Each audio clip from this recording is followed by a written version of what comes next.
penandatanganan berita acara pelantikan oleh Presiden Republik Indonesia dan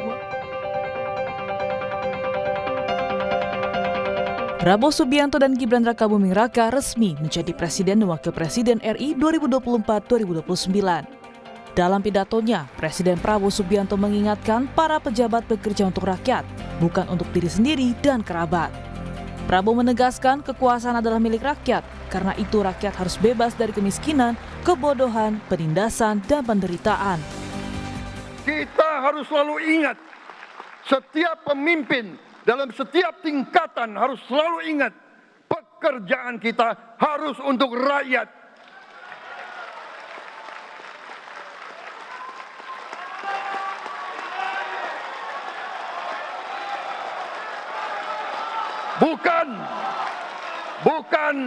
Bukan kita bekerja untuk diri kita sendiri.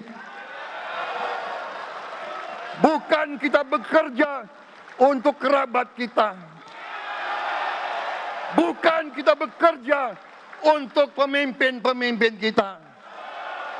Pemimpin yang harus bekerja untuk rakyat. Pasca dilantik malam harinya, Prabowo pun langsung mengumumkan nama-nama pembantu kabinetnya di Istana Kepresidenan Jakarta.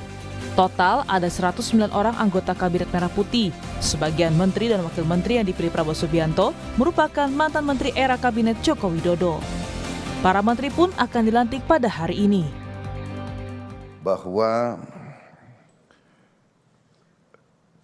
setelah saya dilantik pada tanggal 20 Oktober 2024, malam harinya saya akan umumkan Kabinet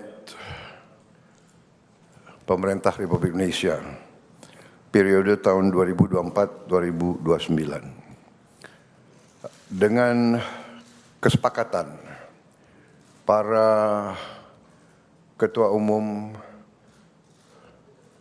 koalisi kami beri nama kabinet ini Kabinet Merah Putih. Publik pun berharap ke depan Indonesia menjadi lebih baik lagi. Selamat bekerja Prabowo Gibran.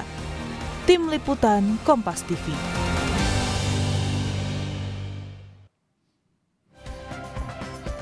Saudara Presiden dan Wakil Presiden Republik Indonesia Prabowo Subianto dan Gibran Rakabuming Raka hari ini akan melantik anggota kabinetnya, yakni Kabinet Merah Putih. Sejumlah harapan di pemerintahan baru pun disuarakan masyarakat. Dengan ditambahnya jumlah kementerian, bagaimana pemerintahan ke depan efisien mengentaskan pekerjaan rumah pemerintah sebelumnya. Apa saja yang akan digeber dalam 100 hari pertama Prabowo Gibran? Kita bahas dengan sejumlah narasumber. Di pagi hari ini sudah hadir ke studio, ada pengamat politik dari Universitas Al-Azhar, sudah ada Kang Ujang Komarudin. Selamat pagi, Assalamualaikum Kang Ujang. Selamat pagi, Waalaikumsalam Mbak Adisti. Kemudian melalui sambungan Zoom ada juru bicara Partai Gerindra, ada Bung Andre Rosiade. Selamat pagi, Assalamualaikum Bung Andre. Selamat pagi, Waalaikumsalam, Adisti, Kang Ujang, selamat semuanya, selamat pagi. Oke, saya ucapkan selamat dulu ya untuk beberapa nama dari Partai Gerindra yang sudah menduduki posisi menteri dan juga wakil menteri ya, tinggal dilantik hari ini ya, Bung Andre. Ya, terima kasih. Ya, Bung Andre, ini kan kalau kita lihat ya, hari ini nanti menteri dan juga wakil menteri, kalau wakil menteri nanti sore, untuk menteri Kabinet Merah Putih nanti jam 10. Nah, saya mau tanya dulu, pemilihan nama Kabinet Merah Putih ini seperti apa sebenarnya? Adakah makna tersendiri atau seperti apa, Bung Andre? Seperti yang disampaikan Pak Prabowo tadi malam bahwa inilah nama yang disepakati oleh beliau dan Mas Gibran dengan seluruh pimpinan partai koalisi. Ya, disepakatilah nama Merah Putih ya. Saya tidak terlibat di situ, tapi yang saya tangkap ya semangatnya adalah semangat Merah Putih. Bagaimana Pak Prabowo, Mas Gibran akan memimpin kabinet yang bekerja untuk kepentingan Merah Putih. Itulah dasar pengambilan nama Merah Putih. Oke. Sepertinya kita mengalami gangguan komunikasi dengan Bung Andre Rosiade, tapi sudah dikatakan bahwa memang Pak Prabowo dan juga Gibran Rakabuming Raka menamakan nama kabinetnya adalah Kabinet Merah Putih. Yang harapan optimis kabinet ini. Ya, Oke, kita agak sedikit gangguan komunikasi kepada Bung Andre, nanti bisa diperbaiki sinyalnya kemudian Bung Andre, tapi saya ke Kang Ujang dulu. Kang Ujang, Ya. tadi malam kita sudah melihat bagaimana pengumuman dari Menteri dan juga Wakil Menteri yang akan membantu Presiden Prabowo dan juga Wapresnya, Gibran Rakabuming Raka 5 tahun ke depan. Apa yang bisa dicermati soal Kabinet Merah Putih ini? Ya tentu saya mengapresiasi apa yang dilakukan Pak Prabowo ya, gercep gitu, gaspol. Ya kita tahu bahwa periode yang lalu Pak Jokowi itu melantik menteri di tanggal 23 kalau nggak salah. Artinya 3 hari setelah pelantikan. Nah ini langsung ya, malamnya diumumkan, hari ini akan dilantik. Saya meyakini bahwa Pak Prabowo ingin melakukan percepatan-percepatan dalam konteks merealisasikan janji-janji kampanye beliau gitu kan. Karena bagaimanapun optimisme publik, harapan publik kepada Pak Prabowo tinggi. Bukan hanya suaranya yang tinggi ketika pemilu yang lalu ya, tapi ketika survei saat ini harapannya tinggi kepada kepemimpinan Pak Prabowo. Oleh karena itu harus dijawab tantangan itu dengan kinerja yang baik dari kementeriannya ini. Nah, Kinerja yang baik dan cepat. Ya dan cepat ya, karena tidak ada waktu lagi Mbak Adisti. Kalau kita lihat 5 tahun kepemimpinan Pak Prabowo itu paling efektif bekerja 3,5 tahun. 3 tahun. Habis itu kan pemilu, 16-18 ya persiapan pemilu. Oleh karena itu partai politik. ya, kalau tidak gercep, kalau tidak gaspol ya akan lama. Apalagi mohon maaf ya dengan gemuknya gitu ya kabinet itu kan ada penyesuaian birokrasi, penyesuaian lain sebagainya. Dan ini menjadi tantangan awal dari Prabowo Gibran untuk katakanlah secara serius berkomitmen untuk kepentingan publik begitu. Kenapa kemudian Anda melihat Kabinet Merah Putih ataukah memang Kabinet Merah Putih ini menggambarkan semua perwakilan ini ada dari ujung barat Indonesia sampai ujung timur Indonesia? Ya kelihatannya ke sana ya. Kita lihat teman kita ya, ada yang dari Kompas juga masuk. Itu kita turut bahagia. Lalu juga dari Papua gitu ya. Banyak. Nah lalu juga saya lihat dari keterwakilan Ormas juga. Yang biasanya misalkan hanya Muhammadiyah, hanya NU. Sekarang ada Persis, Persatuan Islam juga terwakili. Ya, saya lihat dipanggil jadi Wamen gitu. Nah lalu juga dari Baton MU, Muslimat juga ada diwakili. Jadi kelihatannya memang menggambarkan dari kenusantaraan ya, keindonesiaan, keterwakilan dari semua komponen masyarakat atau komponen etis di Indonesia ataupun komponen daerah dan wilayah. Saya rasa ini menjadi sesuatu yang bagus kalau itu dirancang, diorkestrasikan dengan baik. Koordinasi yang benar-benar baik dan apik. Ya betul, makanya saya selalu mensyaratkan gitu, kalau jadi menteri itu kan bukan hanya ke atas, bukan hanya ke bawah, tapi bagaimana horizontal, hubungan antar kelembagaan itu harus dibangun. Koordinasi, sinergitas itu harus betul-betul dibangun. Karena gini, pengalaman saya kenal dengan beberapa menteri gitu. Di birokrasinya saja misalkan itu agak sulit tuh. Dirjen gitu, deputi itu agak sulit untuk bekerja sama, apalagi dengan kementerian lain. Makanya data-data itu selalu berbeda, Mbak. Data itu di Badan Pusat Statistik seperti apa, di Kementerian Sosial seperti apa. Makanya data-data itu tidak ada yang akur, tidak ada yang cocok. Nah, oleh karena itu tadi ini menjadi tantangan gitu, walaupun kelihatannya mudah, ya tapi harus betul-betul diseriusi komitmen itu untuk bahwa menteri harus tadi bekerja sama dengan baik. Apalagi belum lagi persoalan birokrasi. Nah, ini yang menjadi catatan saya. Kita reformasi Mbak 26 tahun, salah satu yang belum tersentuh itu adalah birokrasi.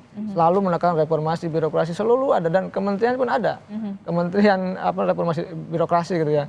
Tetapi tidak pernah tersentuh ini. Misalkan dari dulu netralitas ASN gitu, tapi tidak pernah terjadi. Lalu di belakang layar main gitu. Camat-camat jadi tim sukses, kepala dinas jadi tim sukses. Nah, ini harus ditata kembali bagaimana menjadikan birokrasi di kementerian itu lebih efektif, lebih bekerja untuk kepentingan publik seperti itu. Karena prinsipnya kalau bicara birokrasi ada pelayanan terbaik bagi masyarakat Indonesia begitu. Oke, saya coba menghubungi lagi ke Bung Andre Rosiade. Bung Andre? Ya. Oke, aman ya Bung Andre ya? Aman. Oke, Bung Andre, tadi kita membahas soal bagaimana Kabinet Merah Putih yang tadi Anda sebutkan sebenarnya pemilihan Kabinet Merah Putih ini sudah disetujui oleh koalisi juga ya, benarkah demikian ya? Partai politik koalisi. Betul, bahwa seperti yang disampaikan Pak Prabowo tadi malam sebelum mengumumkan nama kabinet kan beliau menjelaskan bahwa nama kabinet ini adalah Kabinet Merah Putih, di mana nama ini juga sudah disetujui oleh para ketua umum partai pendukung koalisi Pak Prabowo dan Mas Gibran. Dan saya rasa nama ini nama yang baik ya, merepresentasikan semangat merah putih ya, semangat kabinet ini Pak Prabowo dan Mas Gibran bersama kabinet untuk bersama-sama memimpin negara dan bangsa untuk kepentingan merah putih, ya ini kepentingan bangsa dan negara. Jadi dari nama saja kita sudah merasakan semangat dan suasana yang akan terlihat bahwa kabinet ini akan bekerja keras, ya, tidak perlu omong-omong lagi, tapi memang nanti setelah dilantik jam 10 para menteri, lalu siang menjelang sore para wamen, lalu besok para kepala badan, dan insya Allah tanggal 23 ada rapat kabinet perdana, dan lanjutkan nanti ada dalam beberapa hari mungkin tanggal 25, 26, 27 akan ada pembekalan lagi di Akmil di Magelang. Dalam rangka membangun chemistry, dalam rangka membangun semangat kerja, sehingga nantinya setelah tanggal 27 atau tanggal 28 teman-teman menteri ini langsung gaspol gitu. Langsung gaspol. Kenapa langsung gaspol? Karena memang harapan publik begitu tinggi. Kita lihat survei Litbang Kompasnya Adisti itu kan ada 75% masyarakat yang percaya dan yakin Pak Prabowo mampu, dan itu harus dibuktikan bukan dengan omong-omong tapi dengan eksekusi. Dan alhamdulillah ya Pak Prabowo ini didukung transisi yang sangat mulus oleh Pak Jokowi. Kalau presiden-presiden sebelumnya menyusun anggaran itu kan setahun setelah mereka dilantik. Nah, Pak Prabowo karena bagian keberlanjutan dari Pak Jokowi itu dibantu oleh pemerintah Pak Jokowi di ujung akhir pemerintahan Pak Jokowi, APBN 2025 itu disesuaikan dengan kebutuhan pemerintahan Pak Prabowo, sehingga janji Pak Prabowo contoh badan makan gizi, makan siang bergizi gratis. Nah, itu bisa dieksekusi di Januari 2025 ini. Karena apa? Karena sudah disiapkan di APBN 2025 ada senilai 71 triliun. Memang tidak 82 juta anak langsung, tapi programnya sudah mulai berjalan. Nah, itu pertama. Yang kedua adalah, ya contoh, yang kedua adalah Pak Prabowo apa sih janjinya? Beliau akan bikin apa? Dan itu ditegaskan dalam pidato beliau. Akan menciptakan kedaulatan pangan. Kita akan swasembada pangan. Kalau perlu nanti setelah 4-5 tahun kita menjadi lumbung pangan dunia. Kan itu disampaikan Pak Prabowo. Nah, itu tidak semata angan-angan atau omong-omong, tapi apa? Di APBN 2025 itu sudah ada anggaran 15 triliun untuk apa? Intensifikasi sawah yang ada dan juga cetak sawah sekitar 150.000 hektar. Ada anggarannya 15 triliun. Jadi semuanya sudah disiapkan, semua sudah direncanakan, termasuk dari penyusunan menteri, ya susunan menteri, dan juga APBN 2025 yang sudah disiapkan dan sudah disahkan oleh DPR, sehingga insya Allah kabinet ini bisa langsung bekerja. Ya, memang saya pahami mungkin sebagian masyarakat menganggap ini terlalu gemuk, ya tentu jumlahnya lebih banyak. Tapi jangan lihat jumlah atau gemuk ya, tapi bagaimana lihat kinerja kabinet ini nanti insya Allah akan lebih efektif dalam rangka mencapai target dan tujuan pembangunan. Nah, bicara soal anggaran, ya ini akan ada pemborosan. Nanti Adisti kan bertanya jumlahnya begitu besar dan gemuk. Saya ingin jawab, APBN 2025, ya kabinet ini akan menggunakan APBN 2025 yang disahkan oleh pemerintahan Pak Jokowi. Insya Allah akan kita pergunakan secara efektif dan prudent. Begitu, Adisti. Oke, ini kan kalau tadi Anda juga sempat menyinggung karena memang dari segi jumlah kalau tidak salah ada 109 ya di jajaran menteri, wakil menteri dan juga kepala badan. Ini bukan hal yang mudah tentu saja untuk koordinasi. Koordinasi harus krusial sekali, benar-benar krusial sekali. Apakah kemudian itulah yang menjadi tantangan tersendiri bagi Pak Prabowo dan juga Mas Gibran sampai harus juga mengadakan pembekalan di Magelang untuk menyamakan visi misi presiden dan wakil presiden termasuk soal janji kampanye? Ya, jadi Aristi, ini kan kita mau melakukan gerak cepat. Bagaimana pemerintahan Pak Prabowo ingin eksekusi, bukan sebatas omong-omong apalagi menciptakan narasi-narasi. Nah, untuk itu tentu semua harus dipersiapkan.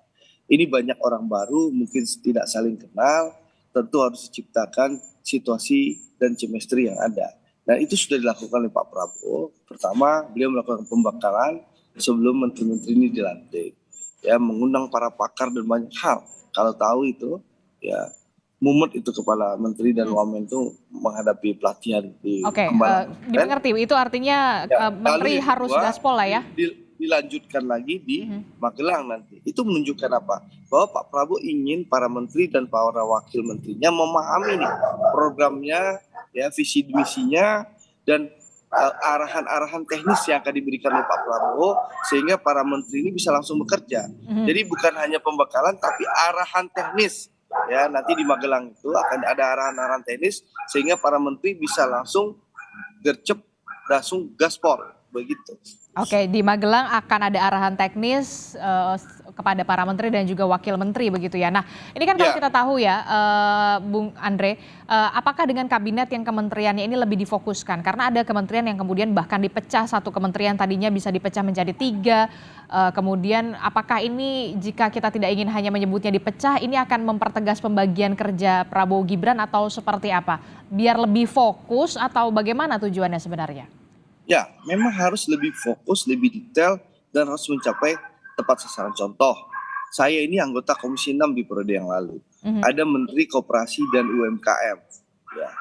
Apa yang terjadi? Saya rasakan Menteri Koperasi dan UMKM di periode yang lalu, di periode saya, di 2019-2024, itu antara ada dan tiada. Tidak terlalu dirasakan manfaat. Nah, padahal koperasi dan UMKM ini adalah roh semangat ekonomi Pancasila. Untuk itu Pak Prabowo memecah Menteri Koperasi dan Menteri UMKM. Supaya apa? Supaya lebih efektif, betul-betul dirasakan manfaatnya, dan kinerjanya bisa dipacu oleh Pak Prabowo dan Mas Gibran. Nah, sehingga dipecahlah 2 kementerian ini, yang khusus mau fokus untuk koperasi, dan satu lagi fokus untuk UMKM. Bahkan untuk UMKM itu disampaikan bagaimana Menteri Koperasi dan UMKM itu harus mampu ya membantu pembiayaan dan permodalan bagi UMKM kita. Jadi ini akan lebih detail, akan lebih fokus, dan akan lebih kerjanya lebih terukur seperti itu. Oke, lebih terukur, lebih fokus, tapi kemudian tadi disebutkan oleh Kang Ujang tantangannya ini juga karena ada birokrasi di sana, kementerian yang dipecah itu kan perlu waktu untuk beradaptasi lagi. Nah, begini, Adisti. Nah, nanti ini sudah dipikirkan oleh Pak Prabowo, ya. Sehingga nanti misalnya kan supaya tidak menghabiskan waktu, misalnya Menteri Koperasi dan UMKM itu nanti gedungnya juga nggak akan ada perpisahan gitu ya. Kalau udah dalam satu gedung ya kita bagi saja gitu, sehingga tidak perlu ada perpindahan karyawan, pegawai tidak perlu ada mutasi atau pindah tempat seperti itu, sehingga ini diharapkan setelah pembekalan dan arahan teknis nanti di Magelang, semua menteri bisa bekerja secara efektif tanpa perlu ada lagi waktu penyesuaian dan juga itu hambatan teknis dan birokrasi. Itu sudah dipikirkan oleh Pak Prabowo dan tim pendukung Pak Prabowo, sehingga nanti tidak akan ada contoh ya, Menteri Kehutanan dan Lingkungan ya, itu kan ada 2 yang terpecah. Nanti insya Allah mereka masih bekerja dalam satu kantor, gedung, kantoran gitu loh. Jadi tidak akan ada perpindahan karyawan. Cuma job desk-nya saja yang lebih difokuskan menurut Anda begitu, Bung Andre? Betul, semuanya sudah dipikirkan oleh Pak Prabowo dan Mas Gibran. Yang jelas kabinet ini ditugaskan setelah pembekalan dan mendapatkan arahan teknis di Magelang, mereka akan bekerja keras, langsung tancap gas, gaspol supaya apa? Supaya seperti yang disampaikan Pak Prabowo, bahwa pejabat itu harus bekerja untuk kepentingan rakyat, bukan untuk kepentingan kerabat. Gitulah. Oke, baik. Kalau kita lihat ya, Bung Andre, ada 7 Menko kalau tidak salah. Menko bidang politik dan keamanan itu dijabat oleh Pak Budi Gunawan, Menko bidang hukum, HAM, imigrasi dan pemasyarakatan Yusril Iza Mahendra, Menteri Koordinator bidang perekonomian Erlangga Hartarto, Menteri Koordinator bidang pangan ada Pak Zulhas, Menko Bidang Pembangunan Manusia dan Kebudayaan ada Pak Pratikno, Menko Bidang Pemberdayaan Masyarakat ada Pak Muhaimin Iskandar, Menko Bidang Infrastruktur Pembangunan dan Kewilayahan ada Mas Agus Harimurti Yudhoyono. Saya mencatat ada 3 ketua umum partai politik yang menduduki jabatan Menko. Kalau ada yang mengatakan wah ini untuk mengakomodir, jawaban Anda benarkah demikian? Ya, kalau ada orang yang punya persepsi ini untuk mengakomodir, itu sah-sah saja. Tapi yang jelas kalau kita lihat bagaimana Pak Erlangga punya pengalaman panjang menjadi mulai menjadi anggota DPR RI, bahkan pernah menjadi Ketua Komisi 6 DPR RI, Menteri Perindustrian, bahkan kabinet yang lalu Menteri Perekonomian. Dia punya kapasitas membantu Pak Jokowi melepaskan Indonesia dari pandemi COVID-19 yang lalu. Jadi beliau punya kapasitas dan kemampuan. Ya silahkan kita perdebatkan Pak Erlangga. Ya, jadi gitu. Lalu kalau bagi orang-orang yang berprasangka buruk ya. Tapi faktanya Pak Erlangga punya kemampuan yang luar biasa. Caimin juga kita tahu Caimin ya pernah menjadi Menteri Tenaga Kerja di kabinet Pak SBY, lalu pernah menjadi Wakil Ketua MPR, zaman dulu Wakil Ketua DPR, ya bahkan menjadi calon Wakil Presiden gitu, mendampingi Mas Anies. Kita tahu kapasitas dan kemampuan Caimin.